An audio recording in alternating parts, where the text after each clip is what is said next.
si vous connaissez cette collection. Voilà, donc c'est des éditions Marabout. Et c'est un super bouquin. Enfin, j'ai pas encore tout lu, mais le peu que j'ai lu, ça démarre vraiment bien.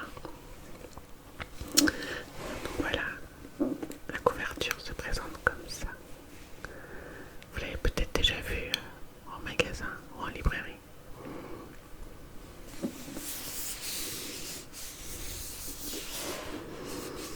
La couverture est toute lisse. C'est agréable au toucher.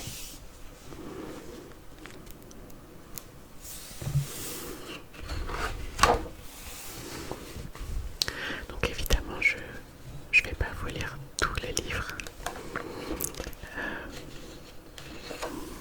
On pourra peut-être faire plusieurs vidéos si ça vous intéresse. Parce que ce livre aborde plusieurs types de sujets autour du vin. Il accompagne chaque personnage à chaque étape. Donc là, on va voir comment Juliette organise une soirée autour du vin. Et donc tout ce qu'il faut faire avant la soirée, pendant la soirée et bien sûr après la soirée.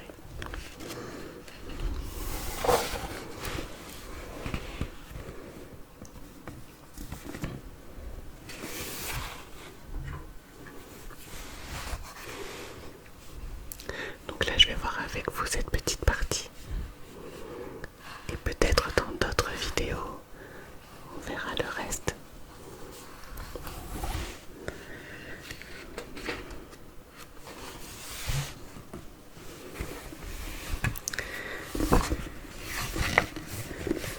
Et donc ça, c'est Juliette.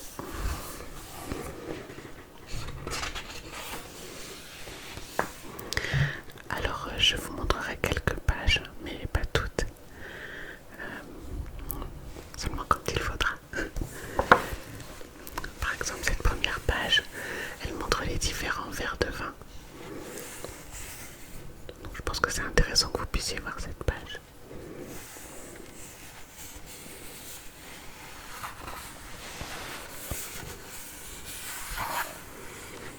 Et donc avant la soirée, souvent on se demande quel verre choisir. Donc tous ces verres, tous ces modèles, ce sont ceux qu'on croise le plus souvent sur les tables en soirée, lors d'un dîner, etc. Donc là on a le verre à eau, mais qui sert à boire seulement de l'eau et rien d'autre. Donc là je vous résume un petit peu, mais en gros l'auteur précise que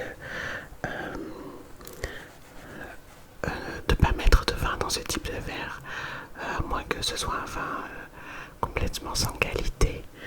Donc en gros on sentira pas grand chose puisque les arômes vont s'évaporer tout de suite. Donc en gros ce sont des verres uniquement pour servir de l'eau ou de la piquette. Donc après on a la coupe à champagne. Donc vous savez, c'est les verres comme dans Gatsby, le magnifique.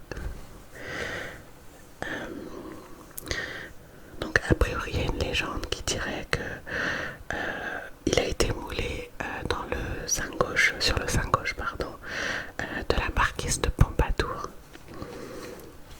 Donc c'est une légende, mais c'est vrai que ce sont des jolis verres. Mais c'est pareil, il y a peu d'intérêt pour les arômes du champagne. Donc là, on a la flûte à champagne, classique que tout le monde connaît.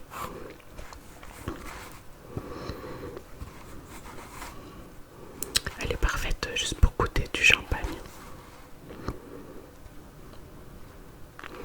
A priori, ça peut quand même dépanner pour des vins blancs vifs et légers. Donc après, on a le verre technique, dit Inao. Donc en fait, il est très bien fait, mais il est très petit. En fait, souvent, il est utilisé par les jurys lors d'une dégustation ou alors dans les bistrots. A priori, c'est un verre qui coûte pas très cher. Bon, en gros, il est parfait pour goûter tous les vins. Il est juste pas très beau.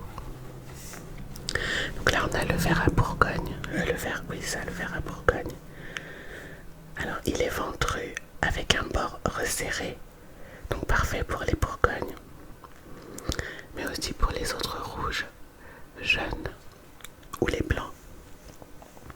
Donc lui, il concentre les arômes comme il faut pour vraiment en avoir plein le nez. Donc ça, c'est le verre à Grand Bourgogne. Je ne sais pas si vous voyez. Donc ça, c'est pour les amoureux des Grands Bourgognes chers. Il concentre les arômes, puis les disperse au niveau du col pour étaler le bouquet. Donc là, on a le verre à Bordeaux.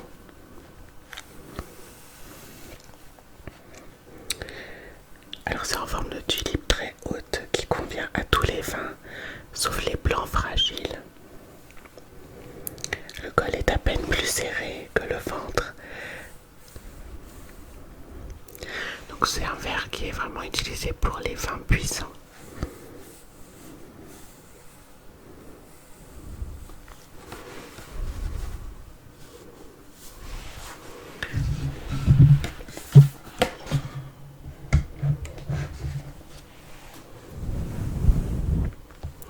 Donc après on a l'intérêt du verre à pied.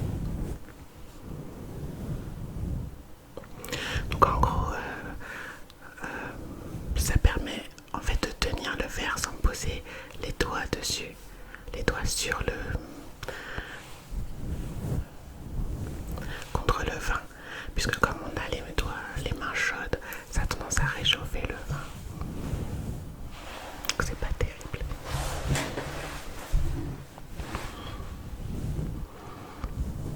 Mais bon, ce qui est vraiment bien, c'est que les verres à ballon, ils permettent aux arômes de se libérer. Ça se concentre et ça flatte nos narines. Et donc on sent mieux les arômes. Donc voilà, vous pensez à prendre des verres ballons. Donc à pied et tenir par le pied.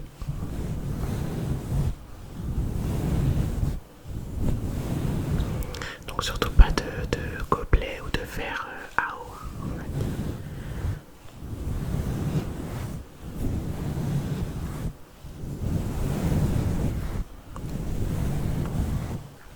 Donc si on devait choisir qu'un seul verre, l'idéal ce serait de choisir un petit verre à Bordeaux. Ça, ce serait parfait. Il convient en fait à toutes les occasions et il s'adapte à tous les vins.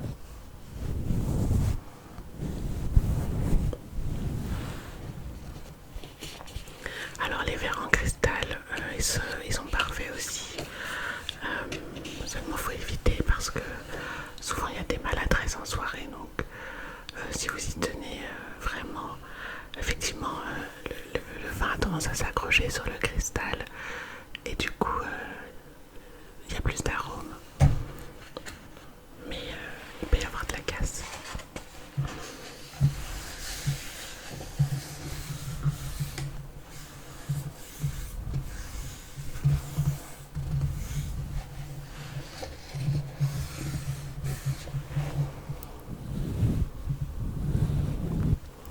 Donc là c'est une page avec les différents tire-bouchons.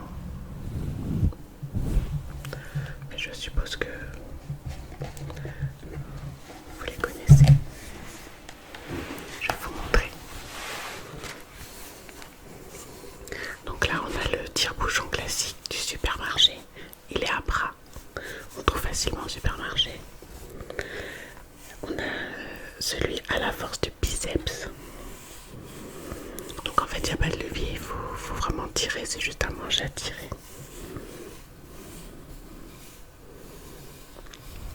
Donc le problème avec ce tire-bouchon, c'est que soit il faut tirer très fort, sinon on ne peut pas boire le vin, on ne peut pas ouvrir la bouteille, soit on risque de casser le bouchon. Il y a celui-ci, le tire-bouchon à oreille de lapin.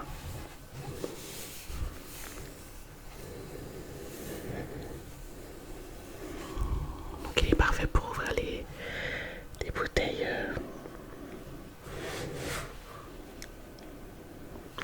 Pour ouvrir anniversaire et qu'il y a énormément de monde, ou un mariage, ouvrir plein de bouteilles après c'est fatigant, donc ça c'est pas mal. On a celui-ci, c'est le tire-bouchon dit du sommelier. Il s'appelle aussi limonadier.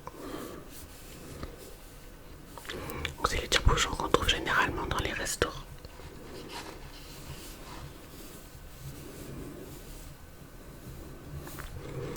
Donc celui-là il s'appelle le tire-bouchon bilame. Il est peu connu. A priori c'est la botte secrète des amateurs de vieux flacons. Il a la particularité de ne pas posséder de vis et de ne pas percer le bouchon. Il est un peu technique. Si on s'en sert mal, il enfonce le bouchon dans la bouteille. Donc il faut vraiment s'entraîner avant.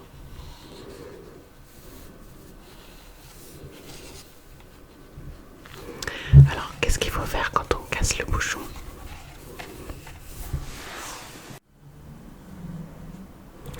Donc si on a un tire-bouchon de sommelier, il suffit de visser de manière oblique pour éviter d'agrandir le trou et faire de la charpie.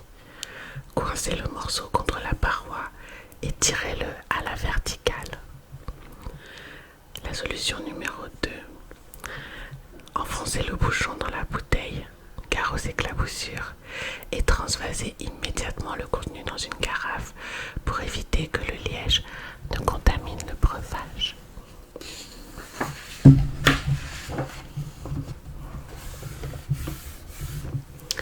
Donc là, on a des solutions pour ouvrir une bouteille sans tire-bouchon.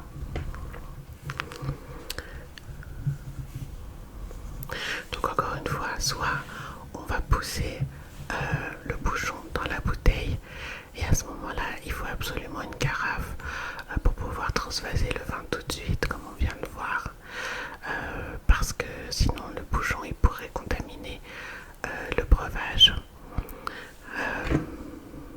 Donc c'est une méthode un peu risquée parce que ça peut vraiment abîmer le vin en moins de 3 minutes.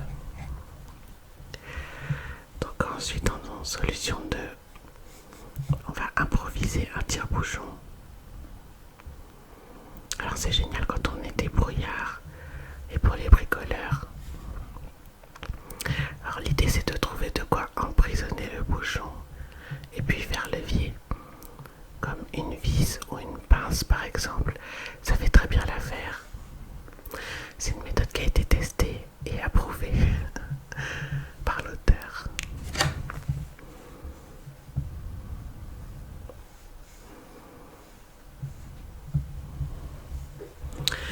Alors il y a une autre solution, c'est faire sortir le bouchon grâce à la pression. Donc on a besoin d'un mur ou d'un arbre, une chaussure avec un petit talon carré en bois ou en gomme. Donc il faut retirer la capsule du vin, loger le fond de la bouteille dans la chaussure, perpendiculairement à la semelle, puis taper fermement le talon de la chaussure, évidemment en tenant la bouteille. Donc contre le mur, l'onde de choc se propage de la chaussure au goulot et pousse le bouchon vers l'extérieur. Au bout de 7 ou 8 coups, le bouchon est suffisamment dégagé. Je vous montre l'image, ce sera peut-être plus clair.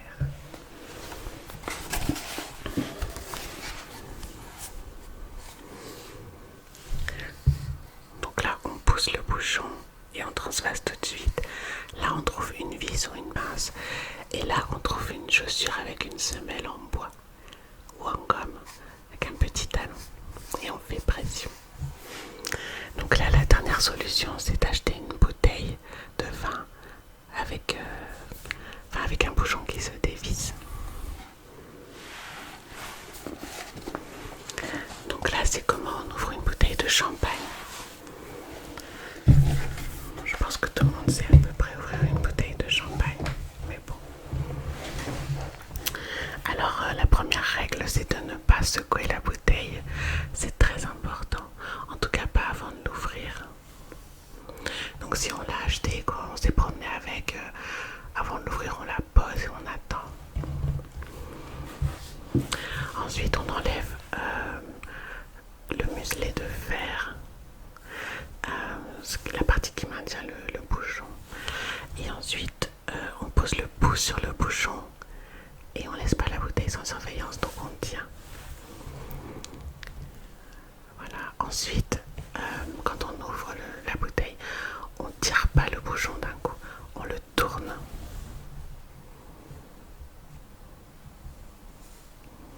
C'est pour pouvoir doser son geste.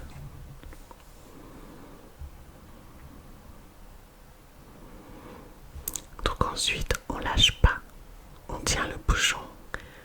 On tient le bouchon et la bouteille jusqu'à ce qu'ils soient complètement désolidarisés. Normalement, si on a bien suivi la méthode, à ce moment-là, on devrait entendre pop. Voilà, donc ensuite, cinquième point, il faut garder un verre à proximité pour pouvoir reverser, parce qu'au cas où ça déborde quand même.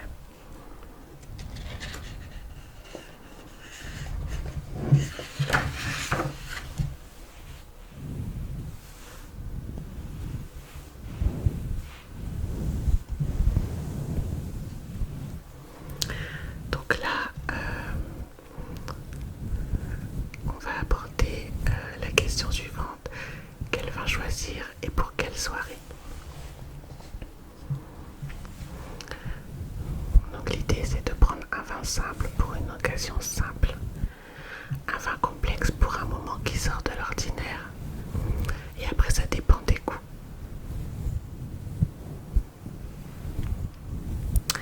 Alors donc là il donne des petits conseils selon la situation.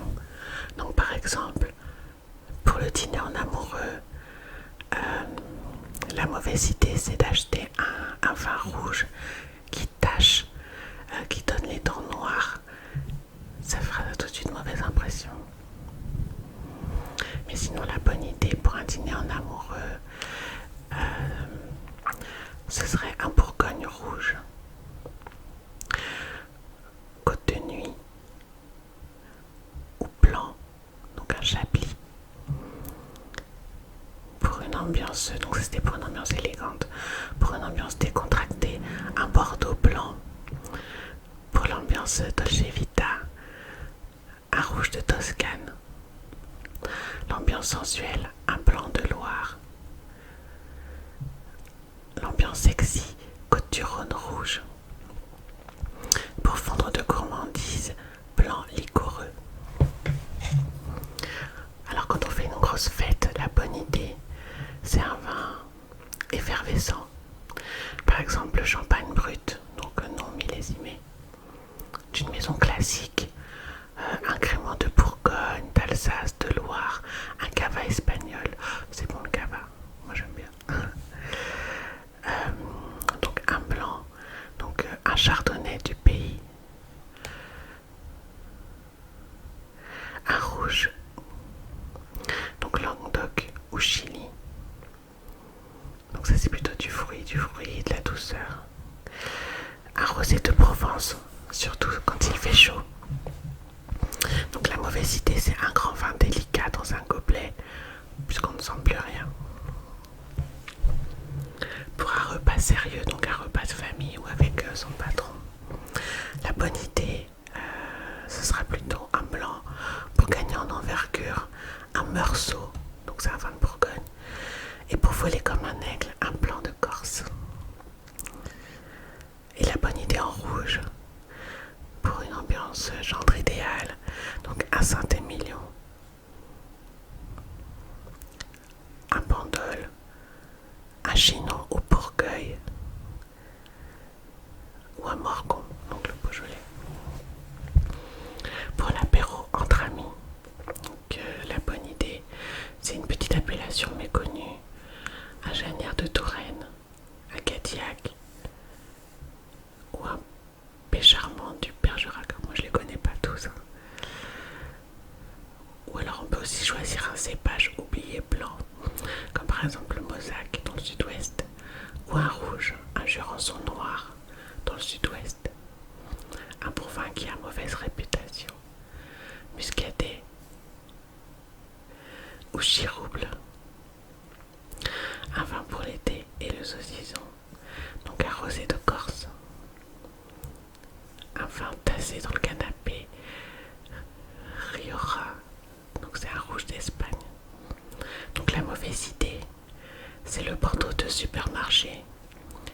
de snob et de radin. Un vin aromatisé avez-vous l'âge pas du vin?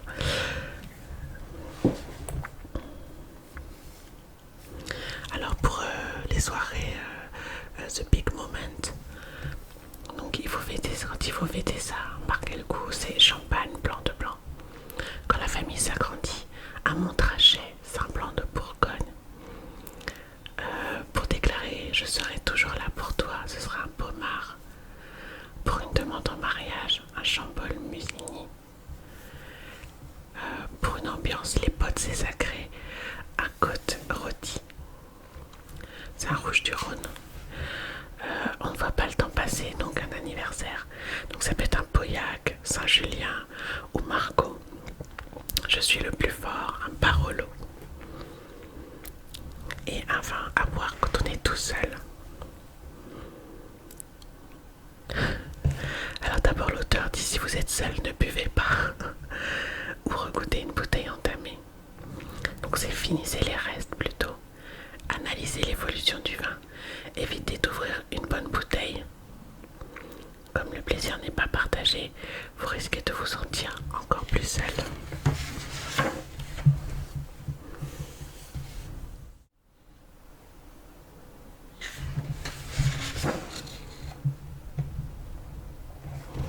Alors, quand déboucher le vin?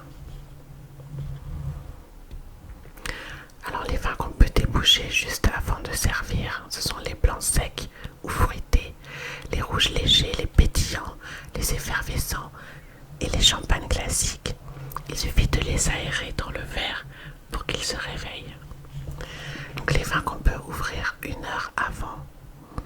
Donc, c'est presque tous les vins rouges, comme blancs, sauf les effervescents.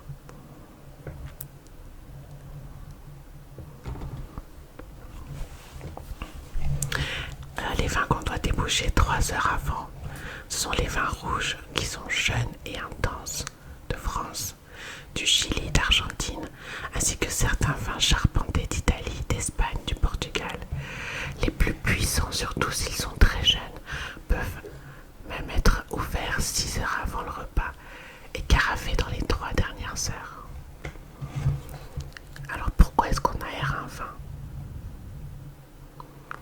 L'oxygène est un compagnon indispensable au vin, mais c'est aussi son pire ennemi. À son contact, le vin évolue, grandit et vieillit. En fait, sur un vin, l'oxygène a le pouvoir d'accélérer le temps qui passe.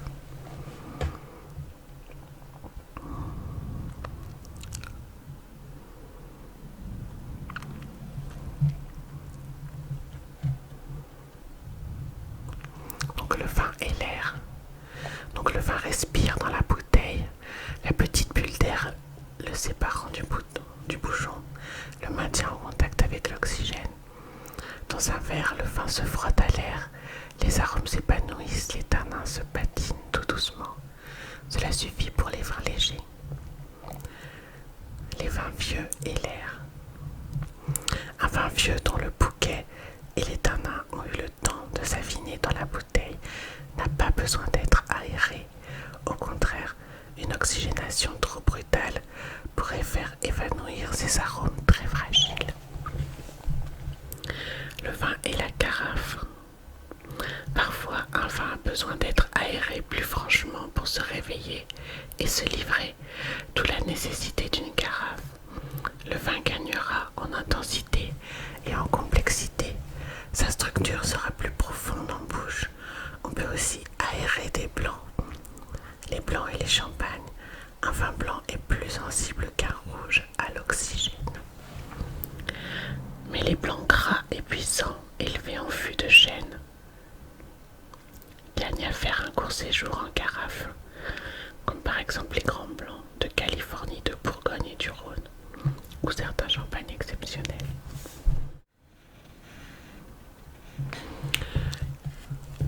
Alors, carafer ou décanter. Le but du carafage est d'aérer le vin, tandis que le décantage permet de le séparer du dépôt qui s'est accumulé dans la bouteille.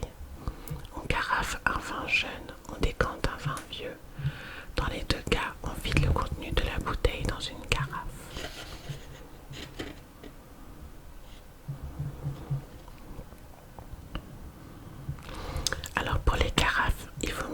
utiliser une carafe au ventre large, assez plate, offrant une large zone de contact entre le vin et l'air.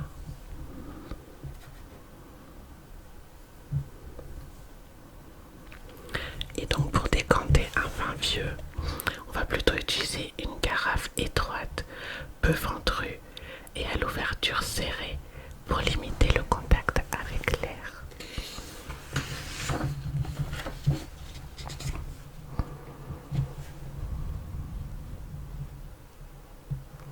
À quelle température on sert le vin?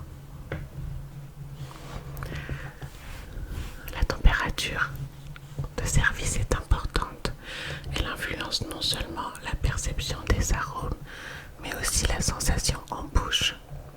Faites le test, goûtez un vin à 8 degrés et à 18 degrés. Vous aurez l'impression qu'il s'agit de deux vins différents. Un vin servi à une température inadaptée peut même devenir franchement désagréable. Soyez vigilants. Alors, les vins on peut servir entre 6 et 8 degrés. Ce sont les vins effervescents, les champagnes blancs, piquants et secs. Entre 8 et 11 degrés, les vins liquoreux, émutés, rosés, blancs fruités. Entre 11 et 13 degrés, les blancs intenses, grand champagne, rouge léger. Entre 14 et 16 degrés, les rouges soyeux et fruités. Entre 16 et 18 degrés, les rouges intenses. Au-delà de 20 degrés, aucun vin.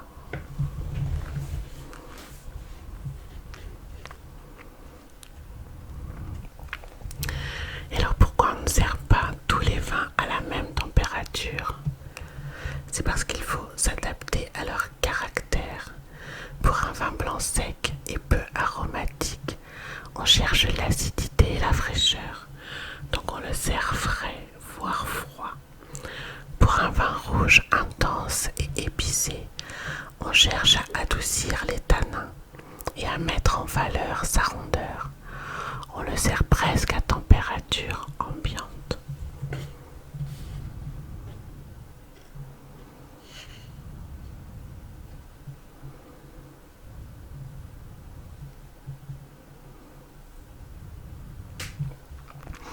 Alors, mieux vaut trop frais que trop chaud.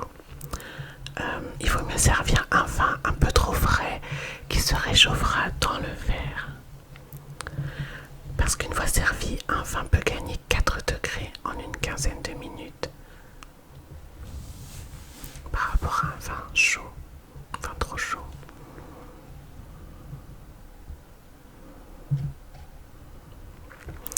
Alors, que veut dire chambrer un vin? Chambrer un vin, cela signifie l'amener à la température d'une chambre. Mais attention, ce terme a été inventé à une époque où les chambres étaient à 17 degrés.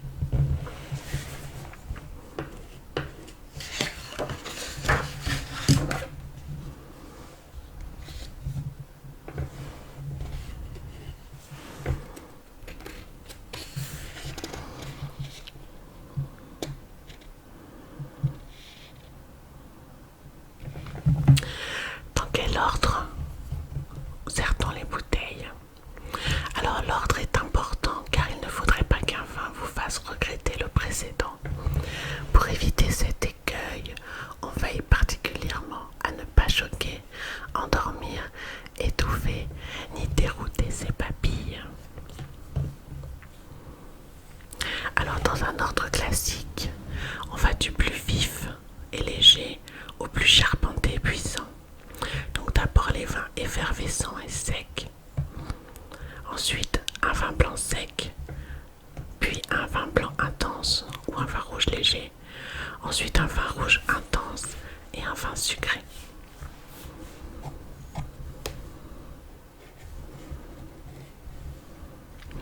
Donc durant un repas, mieux vaut aller du plus vieux au plus jeune. Le vieux vin a normalement plus de finesse et on risque de passer à côté. En dégustation, faire l'inverse car on ne mange pas. Les papilles sont donc plus alertes.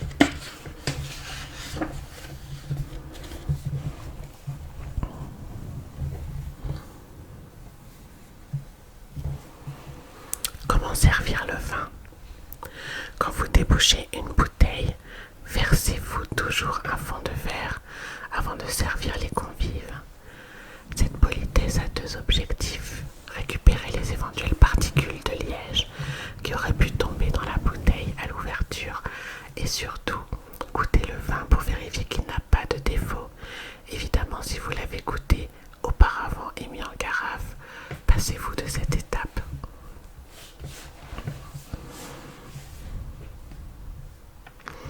Et donc, il faut d'abord servir le vin aux femmes, de la femme la plus âgée à la plus jeune, puis aux hommes dans le même ordre. Il ne faut jamais remplir un verre au-delà du tiers. Il ne s'agit pas de contrôler la consommation de vin de vos invités, mais de permettre au vin de respirer et aux arômes de s'épanouir. Donc permettre à vos invités de goûter le vin dans de bonnes conditions. Avant que le verre d'un invité ne soit vide, proposez de le remplir. Si l'invité refuse, n'insistez pas. Veillez à placer un verre à eau à côté du verre à vin, si votre vaisselle vous le permet.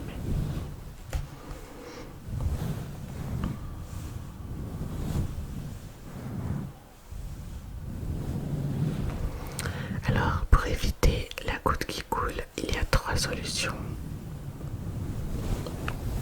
Alors, soit on pose sur la table un dessous de bouteille. Il y en a des très jolis en acier inoxydable ou en argent. À ce moment-là, les gouttes elles vont couler directement dans le dessous de bouteille sans crainte. Après, il ne faut pas oublier de reposer la bouteille dessus. Après, il existe plusieurs gadgets pour absorber ou éliminer la fameuse goutte. Il y a l'anneau à placer autour du goulot. Le drop stop ou stop goutte, c'est une feuille métallisée à rouler et à glisser dans le goulot. Elle coupe net le flux du liquide et empêche la goutte de se former. Alors la solution manuelle, elle demande un peu d'habileté ou d'entraînement. La technique consiste, après avoir versé le vin, à effectuer un léger mouvement de rotation du poignet. En relevant la bouteille, la goutte retombe ainsi dans la bouteille. Donc on tourne un petit peu.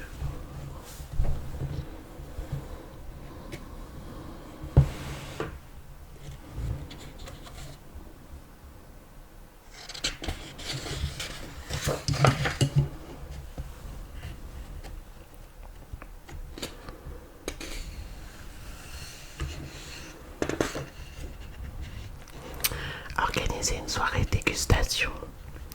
L'intérêt d'une soirée dégustation est de pouvoir comparer les vins à l'œil, au nez et au palais. Dans un premier temps, il s'agit de bien faire la différence entre deux vins que tout oppose.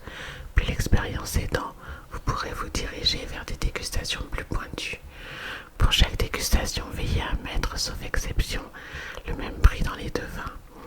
10 € environ pour les vins classiques, 25 € pour des belles bouteilles. Cela paraît cher, mais si vous êtes 5 pour 2 bouteilles, cela vous reviendra à 10 € chacun.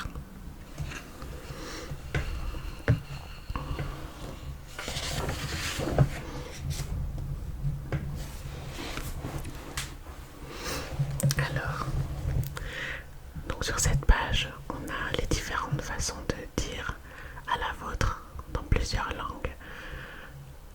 Alors, en anglais, on va dire cheers. En espagnol, salud. En portugais, saúde. Alors après, moi je sais pas parler toutes les langues, je suis pas du tout polyglotte, donc ne rigolez pas. En russe, alors Nastorovi. En italien, salute. En allemand, Prost. En japonais, Kanpai. En hébreu, Mazel Tov. En tahitien, Manouya. En chinois, Kanpei. En syrien, Sa'a.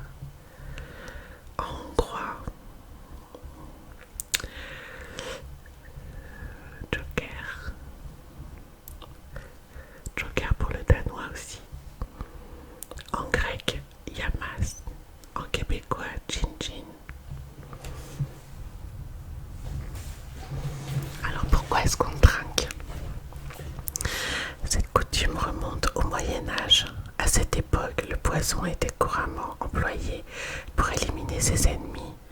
Trinquer était en fait un moyen de s'assurer des bonnes intentions de tous les convives. Lorsqu'on entrechoquait vigoureusement les verres, un peu du contenu de chaque gobelet passait dans un autre. Dans ces conditions, aucun buveur ne prendrait le risque d'empoisonner son voisin. Trinquer est donc une preuve de confiance. Gin. Cette expression est souvent utilisée en trinquant. Son origine varie selon les interprétations. Il peut s'agir d'une simple onomatopée reproduisant le bruit des verres qui se cognent ou d'un dérivé du chinois king. Je vous en prie. Expression employée pour inviter quelqu'un à boire et rapportée en France sous Napoléon III. Alors, le vin et la religion. Le christianisme. Le vin est au cœur des rituels chrétiens. Le premier miracle de Jésus a d'ailleurs lieu durant les noces de Cana et transforme l'eau en vin. Le Christ a fait du pain et du vin les symboles de l'alliance entre Dieu et les hommes. Lors de l'Eucharistie dominicale, le vin est le sang du Christ. Il prit ensuite une coupe et la leur donna en disant « Buvez-en tous, car ceci est mon sang ». Pour autant, Jésus est partisan d'une sobre ivresse et réprouve l'abus de vin. Le judaïsme. Lors des mariages et des circoncisions, le vin ritualise le début et la fin des cérémonies. À l'entrée du Shabbat, on remercie Dieu, roi de l'univers, créateur du fruit de la vigne. En tenant le guidouche, une coupe de vin, durant Pessa, donc ça c'est la Pâque juive, il faut boire 4 verres de vin. Mais le judaïsme montre également une certaine méfiance devant les conséquences de l'excès de vin, entraînant ivresse, débauche et idolâtrie. L'islam a une relation ambivalente avec le vin. Il est un délice promis au paradis. Des fleuves de lait et de vin couleront en abondance. Le vin est encore toléré au début de l'ère coranique, mais il devient rapidement un péché et une boisson impie sur terre qui éloigne les hommes de la prière. Dieu a maudit le vin. Si cette loi divine a parfois été contournée selon les époques et les courants politiques, le vin et l'alcool en général restent un interdit absolu.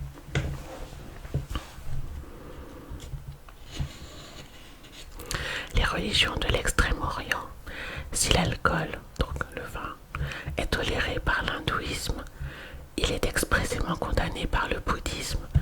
En revanche, dans le taoïsme, donc en Chine, le vin et même l'ivresse sont considérés comme faisant pleinement partie de la vie. Dans le shintoïsme, donc au Japon, à défaut de vin, c'est l'alcool de riz qui est utilisé dans les cérémonies telles que le mariage ou les offrandes aux dieux.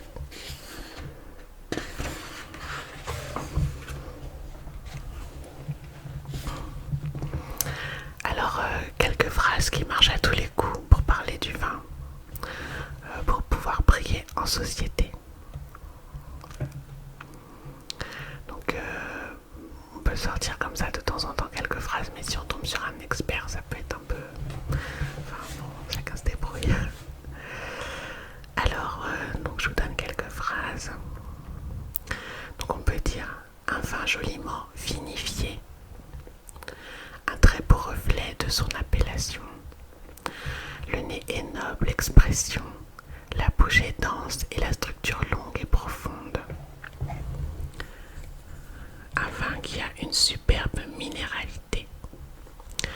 L'attaque est souple et la bouche est admirable avec une superbe persistance. Un vin équilibré mais tendu. Un vin dense de belle robe à l'attaque souple au grain fin, un style affirmé. La robe est profonde, le nez est fruité et la bouche est ample. Quelle complexité! Le nez est encore un peu fermé, mais il révèle déjà une grande pureté. On a hâte qu'il se détende.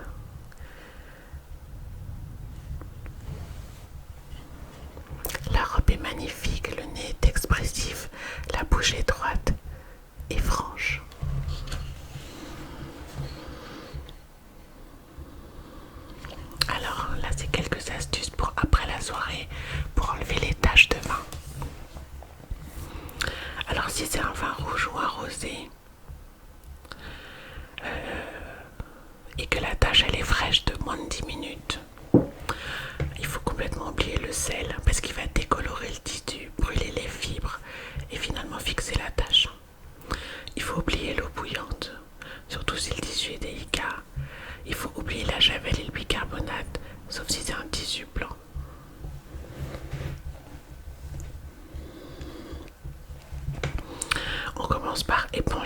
maximum avec du papier absorbant.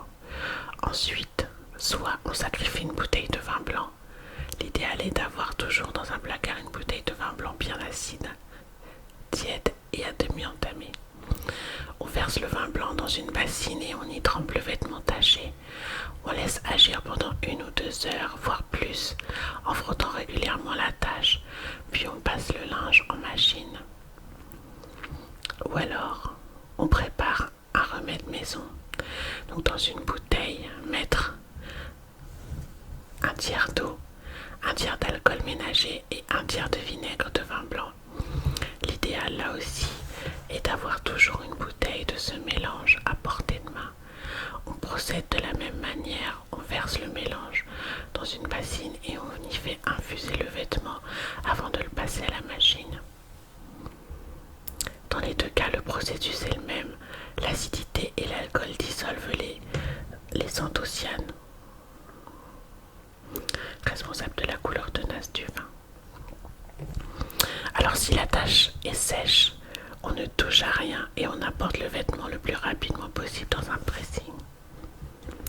Si c'est du vin blanc ou du champagne, c'est pas grave, il ne tache pas. Vraiment, au pire, il laisse des auréoles qui partiront au lavage.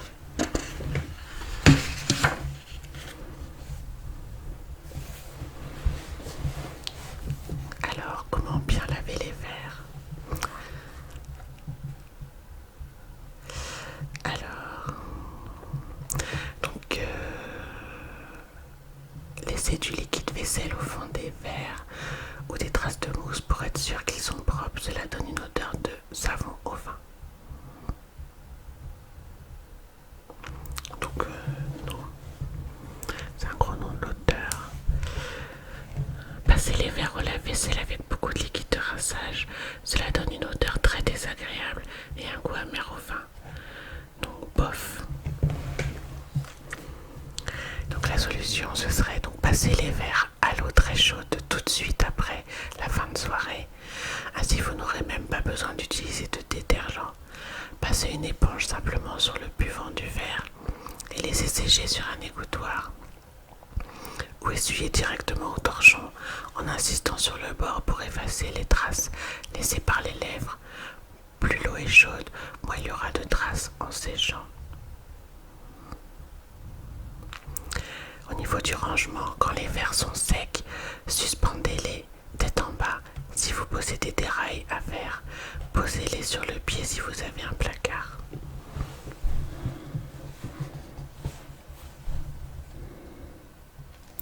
Ne posez jamais vos verres à vin tête en bas sur une étagère. Le ballon pris au piège va absorber les odeurs de l'étagère et les transmettra au vin lors de la prochaine soirée.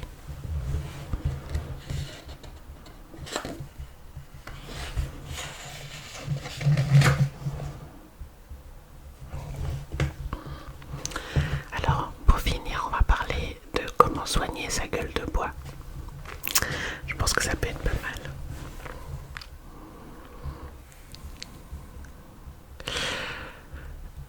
D'où vient la gueule de bois?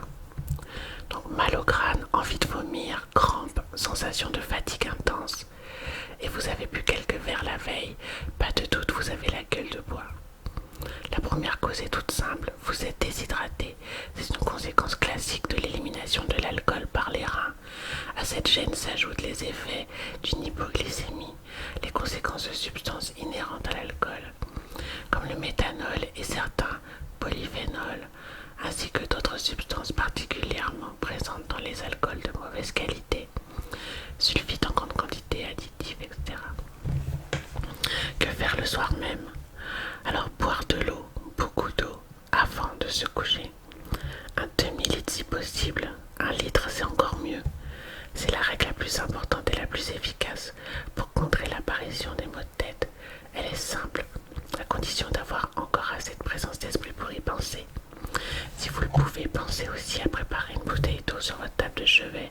Si dans votre sommeil, vous sentez que vous avez soif, buvez. Que faire le lendemain? Au réveil, mangez une banane ou prenez de la vitamine C. Vous avez besoin de récupérer des vitamines, mais il est possible que vous ayez des brûlures d'estomac avec l'acidité des boissons ingurgitées la veille. Et